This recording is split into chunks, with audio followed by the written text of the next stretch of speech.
Sekitar 30.000 manajer profesional ini buat Kopdes baru mulai minggu pertama Agustus 2026. Masalahnya, pabrik CPO, PLTS yang tadi gue sebut di awal video, sama-sama ditargetin resmi jalan di bulan yang sama persis, Agustus. Jadi, manajernya tuh baru megang tugas, bisnisnya udah diresmiin. Dan kalau kalian mikir, mungkin pemerintah udah ngitung resikonya. Menurut gue belum sepenuhnya, karena ini bareng dengan pemangkasan target ke 40.000 unit tadi. Menkop Ferry Juliantono, beliau sendiri bilang, kedepannya bakal ada penguatan kualitatif lewat kajian kelayakan. Biar model bisnisnya ini sustain nih, nggak cuma jangka pendek doang. Pertanyaannya, kenapa studi kelayakannya baru mau dibikin di saat sebagian Kopdes udah dikasih mandat buat masuk ke sektor yang jauh lebih berat? Ini kayak, gimana ya bahasa paling simpelnya? Tambal sulam, tambal sulam, tambal sulam. Kayak emang udah SOP-nya pemerintah kayak gitu apa gimana? Belum lagi dikasih mandat baru, Pak Presiden memutuskan Kopdes jadi satu-satunya jalur penyaluran barang bersubsidi. Ini LPG 3 kilo, pupuk, sampai pangan tertentu. Ini sering diingetin loh, belum terbukti operasionalnya, belum terbukti gudangnya memadai, sistem stok yang rapi, tapi dikasih pintu tunggal yang lemah. Nanti kalau antri lagi gimana? Langka lagi, permainan kuota. Belum lagi ya semoga nggak terjadi permafiaan. Sampai ada guru besar IPDN nyinggung lah ke ini kayak koperasi unit desa di era Orde Baru yang kolaps begitu dukungan negaranya dicabut pasca reformasi. Cuma ya semua ini kalau ditarik jadi satu benang, sebenarnya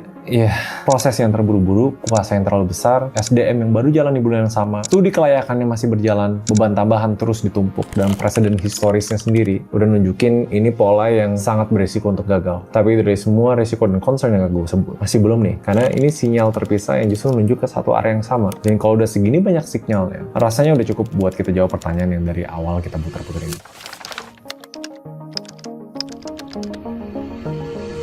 Ya, kita harus tanya, Kopdes nih udah siap belum? Dan jawabannya nggak sehitam putih itu. Karena, again, niatnya bagus. MBG tuh niatnya bagus. Kopdes juga bagus. Idenya kan motong rantai tengkulak reseller-reseller. Jadi desa-desa punya akses langsung ke sektor-sektor strategis yang selama ini dikuasain sama korporasi. Proyek CPO di Musin Bayu Asin, sama PLTS di Kepulauan Riau yang mau diresmiin Agustus nanti, sebenarnya kalau memang dijalanin selektif dan bertahap, bisa jadi contoh yang beneran works. Tapi kalau kita lihat data yang ada sekarang ya, unit economics dasarnya aja belum kebukti jalan. Dengan uang segitu banyak udah mau dilontarin. Untung Rp78.000 dalam 6 bulan di lokasi paling strategis. Ada publik lah evaluasi. Ribuan Kopdes masih mandek. Dan sekarang sebagian di antaranya harus loncat ke bisnis yang butuh modal berkali-kali lipat dan lebih kompleks. Ini tuh, again, bukan gua tuh pesimis sama pemerintah. Bukan gua bilang jangan jalan program ini. Tapi ini kejadian berulang gak sih? Ini soal timing dan skala. Kayak nyuruh orang baru buat belajar, jalan aja belum lancar nih, langsung lari maraton. Dan gue juga harus jujur nih, mungkin ada memang beberapa Kopdes yang memang siap, operasionalnya bagus, lokasinya punya potensi. Itu yang menurut gue harus jadi benchmark. Tapi kalau kebijakan yang digeneralisir